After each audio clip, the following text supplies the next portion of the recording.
नमस्कार। माध्यम आईएएस के डिजिटल प्लेटफॉर्म पर आप सभी लोगों का स्वागत है। मैं अजय सिंह आज एक ऐसे मुद्दे को लेकर चर्चा कर रहा हूं जो कल उच्चतम न्यायालय ने एक ऐतिहासिक निर्णय दे दिया। और ऐतिहासिक निर्णय क्या है कि संसद कानून लाकर न्यायिक आदेश को पलट नहीं सकती।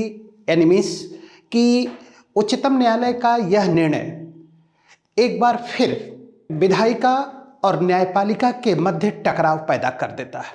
और इस टकराव के कारण स्थिति ये उत्पन्न हो जाती है कि भारतीय संविधान द्वारा न्यायपालिका को सर्वोच्चता स्थापित की गई है या विधायिका को। अब इस स्थिति पर कुछ बिंदु हैं या कुछ कीवर्ड्स हैं, उस कीवर्ड्स को लेकर मैं आप लोग को इस पॉइंट को एनालाइज कर रहा हूं। जैसे कि इस विवाद का जो रीजन है कि constitutional supremacy versus parliamentary supremacy को लेकर अगर हम कोई मुद्दा खड़ा होता है, चाहे वह यूपीएससी के पेपर में चाहे पीसीएस के पेपर में, तो ऐसी स्थिति में ये पॉइंट आपके सामने आएंगे। यानी मीन्स कि पार्लियामेंट्री सिस्टम क्या है, उसके बाद British versus Indian parliamentary system क्या है, उसके बाद कंट्रोवर्सी क्या है। यानी मीन्स कि संविधान की सर्वोच्चता को स्थापित किया जाए या संसद की सर्वोच्चता को स्थापित किया जाए, और भारत के संविधान में किसका पक्ष लिया है। और अगर इस कंट्रोवर्सी को ले लिया जाए तो why the constitutional supremacy and why the parliamentary supremacy. यानी मीन्स कि क्यों संविधान की सर्वोच्चता और क्यों संसद की सर्वोच्चता। उसके बाद अगर हम नेक्स्ट पॉइंट करते हैं कि तो इस पूरे वीडियो में क्या क्या कीवर्ड्स आ रहे हैं। एक कीवर्ड्स है parliamentary supremacy and parliamentary sovereignty, next judicial review, third 42nd amendment, fourth basic structure doctrine, fifth first amendment and ninth schedule and Coelho case 2007, six collegium system and NJAC, और next 7 point है constitutional government. उसके बाद आपका way forward क्या होगा, तो protection of democracy होगी, constitutional government होगा, सुपरमेसी ऑफ कॉन्स्टिट्यूशन होगी। और इसको लेकर बीस की यूपीएससी के जीएस पेपर 2 में और पीएसआईआर ऑप्शन में किस प्रकार से क्वेश्चन पूछे हैं और आने वाले एग्जाम में कैसे क्वेश्चन पूछे जाएंगे, इसको लेकर हम एक डिस्कस कर रहे हैं। ठीक, तो फर्स्ट पॉइंट उठाते हैं। फर्स्ट पॉइंट है कि पार्लियामेंट्री सिस्टम क्यों। अगर भारतीय संविधान के सोर्स पर बात की जाए तो भारतीय संविधान की सोर्स पर अगर देखा जाए तो कई विदेशी संविधानों का इम्पैक्ट पड़ा है, फॉरेन कॉन्स्टिट्यूशन का इम्पैक्ट पड़ा है, जिसके कारण पश्चिम के जो राइटर हैं या स्कॉलर हैं वह भारतीय संविधान के ऊपर एक ब्लेम भी लगाते हैं। और ब्लेम क्या है कि उसमें मौलिकता नहीं है, इन सब मुद्दों को लेकर अब क्वेश्चन खड़ा होता है कि हम पार्लियामेंट्री सिस्टम क्यों अडॉप्ट किए, क्या जरूरत थी हमारी संसदीय शासन प्रणाली की। तो इन सभी के पीछे अगर संविधान सभा का दृष्टिकोण देखा जाए तो संविधान सभा का दृष्टिकोण ये था कि अगर हम अमेरिका के अध्यक्षीय शासन प्रणाली को अपनाते हैं तो अध्यक्षीय शासन प्रणाली में कार्यपालिका के ऊपर किसी भी प्रकार का जनता का नियंत्रण नहीं होगा। ऐसी स्थिति में भारत की जनता जो लंबे समय तक राजनीतिक गतिविधियों से अपने आप को अलग रखी है, यानी पॉलिटिकल अनएक्सपीरियंस पर्सन है, और अगर पॉलिटिकल अनएक्सपीरियंस पर्सन को अमेरिकी राष्ट्रपति के समान अनलिमिटेड पावर दे दिया जाता है तो ऐसी स्थिति में भारत की जनता विदेशियों के जगह पर अपने लोगों के शोषण का शिकार हो जाती है। ऐसी स्थिति में यह प्रश्न उठना स्वाभाविक हो जाता है कि राष्ट्रीय आंदोलन का उद्देश्य क्या यह था कि विदेशियों के जगह पर अपने लोगों के शोषण का शिकार हों। इसलिए संविधान सभा एक ऐसे संविधान का निर्माण करना चाहती, एक ऐसे संसदीय शासन प्रणाली की स्थापना करना चाहती थी जो उत्तरदायी हो, रिस्पॉन्सिबल गवर्नमेंट। तो पार्लियामेंट्री सिस्टम को रिस्पॉन्सिबल गवर्नमेंट भी कहा जाता है। अब जो रिस्पॉन्सिबल गवर्नमेंट या जो पार्लियामेंट्री सिस्टम है, उस पार्लियामेंट्री सिस्टम ब्रिटेन से लिया गया, और ब्रिटेन की जो पार्लियामेंट्री सिस्टम है, उस पार्लियामेंट्री सिस्टम में वो सभी करेक्ट हैं जो भारत में, लेकिन एक डिफरेंस था। ब्रिटेन की संसदीय शासन प्रणाली में संसद की सर्वोच्चता है, और संसद की सर्वोच्चता को लेकर ब्रिटिश राजनीतिक विचारक डिमोले ये कहते हैं कि ब्रिटिश संसद स्त्री को पुरुष और पुरुष को स्त्री न बनाकर सब कुछ कर सकती है। एनिमीज कि ये विचार इसलिए है कि ब्रिटेन की संसद के कार्यों का न्यायिक पुनरावलोकन नहीं हो सकता, क्योंकि ब्रिटेन में एक परंपरा प्रचलित है कि ब्रिटिश संसद कभी गलती कर ही नहीं सकती। अब ऐसी स्थिति में अगर भारत ब्रिटेन की संसदीय प्रणाली को एज इट इज एडॉप्ट कर लेता, जैसा कि ब्रिटेन में संसद की सर्वोच्चता है और भारत में भी संसद की सर्वोच्चता हो जाती, तो भारत के लोग, जो भारत की जनता है, वह जनता को संविधान जो संप्रभु बनाता है, उस स्थिति में ब्रिटेन की संसद के समान अगर भारतीय संसद भी सुप्रीम हो जाती, सॉवरेन हो जाती, और उसके कार्यों का अगर मूल्यांकन एग्जामिन नहीं होता, तो हो सकता है कि ब्रिटिश संसद भी भारत की जनता का शोषण करने लगे। इसलिए संविधान निर्माताओं ने यह सोचा कि भारत की जनता के अधिकारों की सुरक्षा के लिए, भारत की जनता के हितों की सुरक्षा करने के लिए, भारतीय लोकतंत्र या संसदीय प्रजातंत्र को सुदृढ़ बनाने के लिए आवश्यक है कि हम संसद की सर्वोच्चता के स्थान पर संविधान की सर्वोच्चता को स्थापित करें। इसलिए भारत और ब्रिटेन की जो संसदीय शासन प्रणाली है, उस संसदीय शासन प्रणाली में एक ही मुख्य अंतर है, और वह मुख्य अंतर यह है कि भारत में जहां पर संविधान की सर्वोच्चता है, वहीं पर ब्रिटेन में संसद की सर्वोच्चता है। अब इस मुद्दे को लेकर विधायिका और न्यायपालिका के मध्य टकराव कई अवसरों पर उत्पन्न हो जाते हैं, और उसी टकराव को लेकर कंट्रोवर्सी उत्पन्न हो जाती है विधायिका और न्यायपालिका के बीच। अब क्वेश्चन है कि व्हाई द कॉन्स्टिट्यूशनल सुपरमेसी? तो संविधान की सर्वोच्चता का मतलब है कि विधि के शासन की स्थापना, और विधि के शासन यानी कानून की दृष्टि में सभी व्यक्ति समान होंगे, चाहे उसकी सामाजिक, राजनीतिक और आर्थिक स्थिति कुछ भी न क्यों हो। ऐसी स्थिति में संविधान की सर्वोच्चता को स्थापित किया गया, और संविधान की सर्वोच्चता को स्थापित करके भारत में संवैधानिक शासन की स्थापना की जाती है, जिसका तात्पर्य है कि शासन का स्वरूप सीमित होगा, और अगर शासन का स्वरूप सीमित होगा तो जनता के वे अधिकार, जनता के वे मूल्य, जनता के वे स्वतंत्रताएं सुरक्षित रहेंगी, जिससे हमारा लोकतंत्र या हमारी संसदीय प्रजातंत्र सफल हो सकता है। दूसरी बात कि व्हाई द पार्लियामेंट्री सुपरमेसी?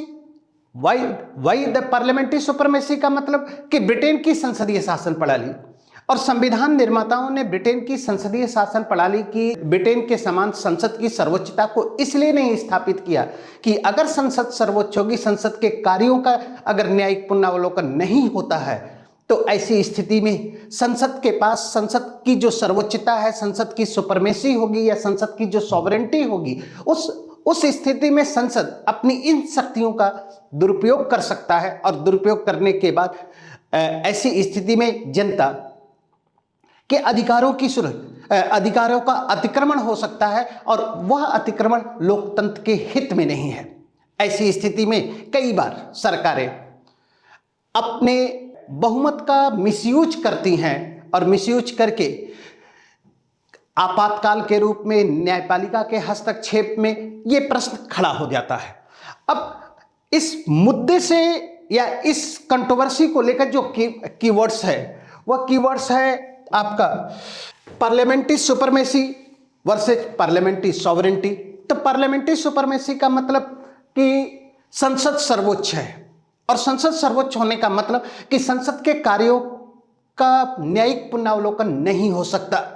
ऐसी स्थिति में संसद जो भी कुछ करेगी उसे सही मान लिया जाएगा उसके ऊपर। और वही चीज पार्लियामेंट्री सॉवरेंटी भी है कि संसद संप्रभु है, और जब संसद संप्रभु है तो इस स्थिति में संसद के कार्यों में हस्तक्षेप या संसद के कार्यों का जुडिशियल रिव्यू नहीं हो सकता।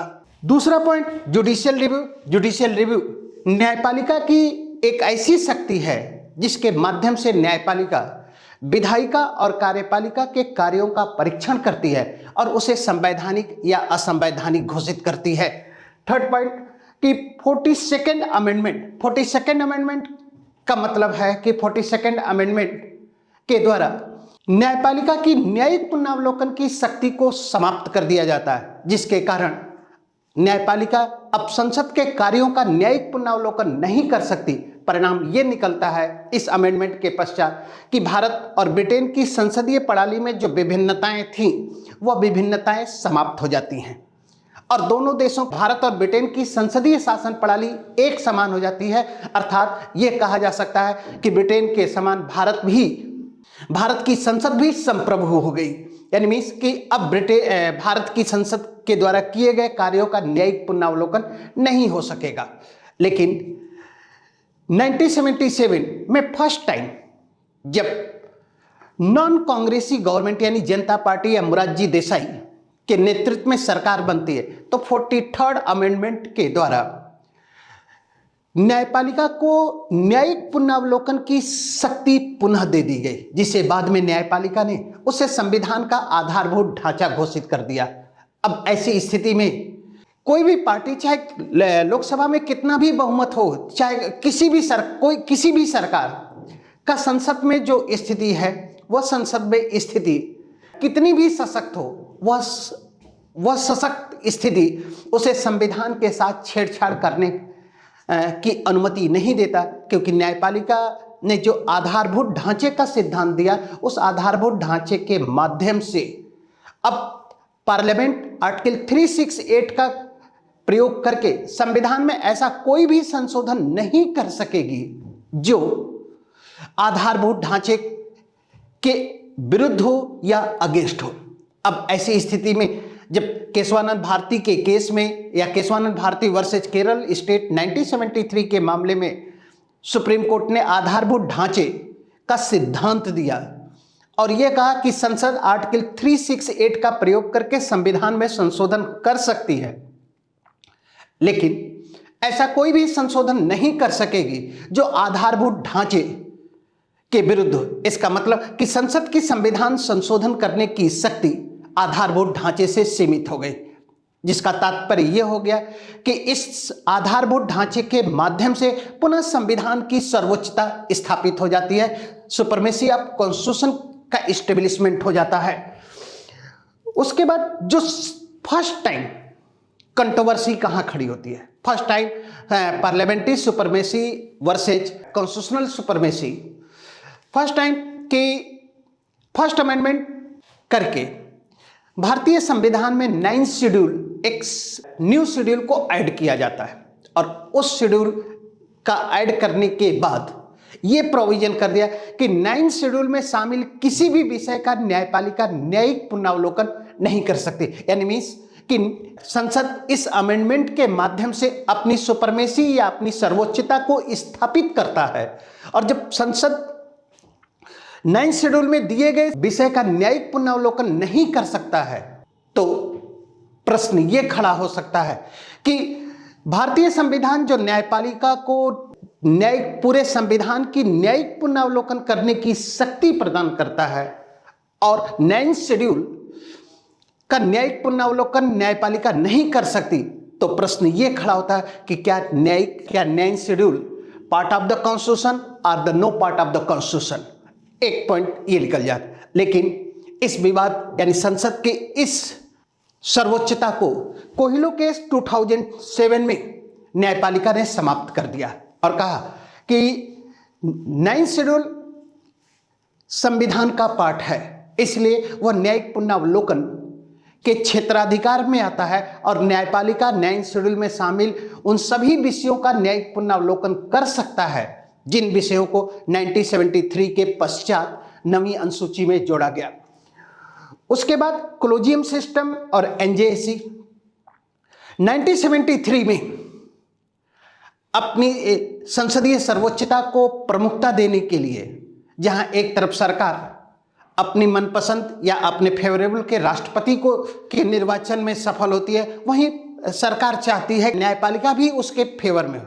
इसलिए उसने हेगड़े, ग्रोवर और सलेट्स को बाईपास करते हुए चौथे नंबर के सीनियर जज एएन राय को चीफ जस्टिस के रूप में अपॉइंटमेंट कर लेता है। ऐसी स्थिति में न्यायपालिका को लगता है कि संसद न्यायिक कार्यों में हस्तक्षेप कर रहा है, और जब न्यायिक कार्यों में हस्तक्षेप कर रहा है तो ऐसी स्थिति में संविधान की सर्वोच्चता समाप्त हो जाएगी।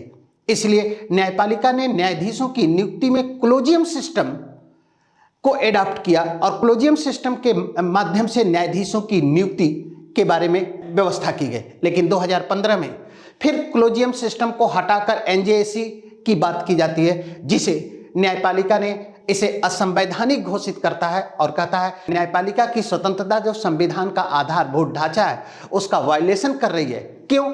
Article 50 separation between executive and judiciary, यानी मीन्स कि आर्टिकल 50 केवल एग्जीक्यूटिव और जुडिशरी के बीच सेपरेशन करता है, और इस सेंटेंस का मतलब यह भी होता है कि no separation between legislative and executive. तो अगर लेजिस्लेटिव और एग्जीक्यूटिव के बीच सेपरेशन हो जाता, लेजिस्लेटिव और एग्जीक्यूटिव के बीच सेपरेशन हो जाता, तो ऐसी स्थिति में आर्टिकल 12 में जो राज्य की परिभाषा है, आर्टिकल 36 में जो राज्य की परिभाषा है, वह मेल नहीं खा पाती। इसलिए और उत्तरदायी शासन या संसदीय शासन प्रणाली की सफलता के लिए आवश्यक है कि विधायिका और कार्यपालिका का एकीकरण हो, और विधायिका और कार्यपालिका का एकीकरण ही संसदीय शासन प्रणाली। इसलिए राज्य की परिभाषा में आर्टिकल 12 और 36 की परिभाषा में विधायिका और कार्यपालिका दोनों को समाहित किया गया है, और आर्टिकल 50 जो कार्यपालिका और न्यायपालिका के बीच अलगाव करता है, सेपरेशन करता है न्यायपालिका को, उसे अलग कर दिया जाता है। उसके बाद नेक्स्ट पॉइंट है कॉन्स्टिट्यूशनल गवर्नमेंट। कॉन्स्टिट्यूशनल गवर्नमेंट का मतलब कि संविधान की सर्वोच्चता, और संविधान की सर्वोच्चता का मतलब कि संविधान से ऊपर कोई नहीं है, चाहे वह किसी भी उसकी राजनीतिक, सामाजिक या आर्थिक स्थिति कुछ भी क्यों ना। तो संविधान, कॉन्स्टिट्यूशनल गवर्नमेंट का तात्पर्य होता है कि संविधान के अनुसार शासन नहीं, क्योंकि अगर संविधान सिर्फ नियमों का समूह है तो हर सरकार किसी न किसी नियम या कानून के माध्यम से संचालित होती है। लेकिन कॉन्स्टिट्यूशनल गवर्नमेंट का मतलब कि उस संविधान के अनुसार शासन को हम कॉन्स्टिट्यूशनल गवर्नमेंट कहेंगे, जो संविधान लिमिटेड गवर्नमेंट का इस्टेब्लिशमेंट करती है। और कहा जाता है कि without limited government there is no protection of human right values. और अगर जनता के अधिकार, जनता की स्वतंत्रता, जनता के मूल्य सुरक्षित नहीं होंगे तो लोकतंत्र की सफलता सुनिश्चित नहीं हो सकती।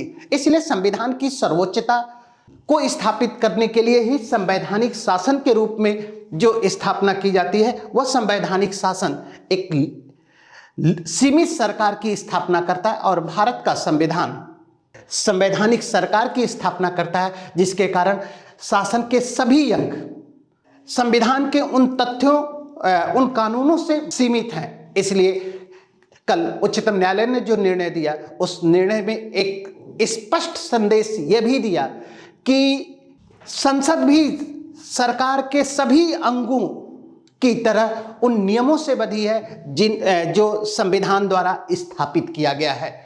उसके बाद नेक्स्ट पॉइंट है वे फॉरवर्ड क्या हो सकता है। वे फॉरवर्ड का मतलब कि protection of democracy. Protection of democracy का मतलब कि लोकतंत्र की सुरक्षा, और लोकतंत्र की सुरक्षा के लिए आवश्यक है कि संवैधानिक सरकार हो, या मीन्स कि संविधान की सर्वोच्चता हो, और संविधान की सर्वोच्चता के लिए आवश्यक है कि सीमित सरकार हो।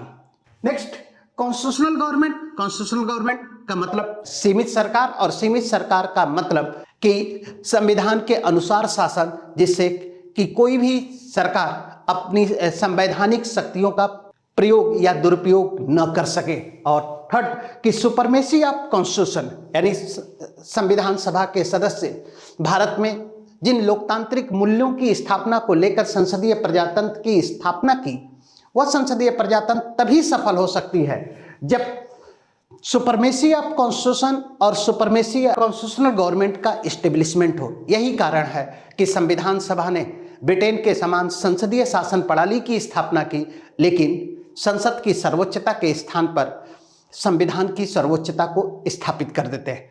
अब इस विषय से संबंधित देखते हैं कि यूपीएससी में कितने क्वेश्चन आ चुके हैं। तो करंट में 2024 में एक क्वेश्चन है, कैबिनेट सिस्टम के बढ़ने से असल में पार्लियामेंट्री सुपरमेसी का हाशिए पर जाना हो गया है। एंड मीन्स कि the growth of the cabinet system has the practically result in the marginalisation of the parliamentary supremacy, एक पॉइंट ये। और दूसरा पॉइंट है 2017 में डायरेक्ट क्वेश्चन पूछा है यहाँ पर कि differentiate parliamentary supremacy from the parliamentary sovereignty, would you consider the Indian parliamentary as sovereign parliament examine, यानी मीन्स संसदीय सर्वोच्चता और संसदीय संप्रभुता में अंतर को स्पष्ट कीजिए। क्या आप भारतीय संसद को एक संप्रभु संसद मानेंगे? अब जो मुद्दा है कि वाई द पार्लियामेंट्री सुपरमेसी, क्यों संसद अपनी प्रभुत्व या अपनी सर्वोच्चता को स्थापित क्यों करना चाहती है? इसके पीछे मुख्य तर्क संसद के समर्थकों का है। भारत का संविधान भारत की जनता को संप्रभु मानता है और उस संप्रभु जनता का हम प्रतिनिधि हैं, यानी मीन्स लोकसभा के साथ। ऐसी स्थिति में हम भी संप्रभु हैं और इस कारण न्यायपालिका को हमारे मामलों में हस्तक्षेप नहीं करना चाहिए। लेकिन कुल मिलाकर अब यह प्रश्न उठता है कि संसदीय सर्वोच्चता या संवैधानिक सर्वोच्चता को लेकर जो कंट्रोवर्सी छिड़ी हुई है या जो विवाद छिड़ा हुआ है विधायिका और न्यायपालिका के मध्य, तो भारत के संसदीय प्रजातंत्र के लिए, भारतीय लोकतंत्र के लिए, भारत की जनता के लिए न तो संसद की सर्वोच्चता उचित है और न ही संसदीय संविधान की सर्वोच्चता के नाम पर न्यायपालिका अपने प्रभुत्व की स्थापना करे। संविधान के लक्ष्यों की पूर्ति तभी हो सकती है जब शासन के तीनों अंग अपने अपने संवैधानिक दायित्वों की पूर्ति करें। इसलिए न्यायपालिका को भी संविधान के दायरे में रहकर अपने संवैधानिक दायित्वों का निर्वहन करना चाहिए और संसद को भी अपने संविधान के दायरे में रहकर अपने संवैधानिक दायित्वों का निर्वहन करना चाहिए, जिसका रिजल्ट ये है कि संविधान की सर्वोच्चता के कारण भारतीय संविधान को लागू हुए 75 साल हो गए और संविधान जिस लोकतंत्र की स्थापना करता है वह सफलता के साथ आगे बढ़ते हुए आज विश्व का सबसे बड़ा लोकतंत्र स्थापित हो गया है। Thank you.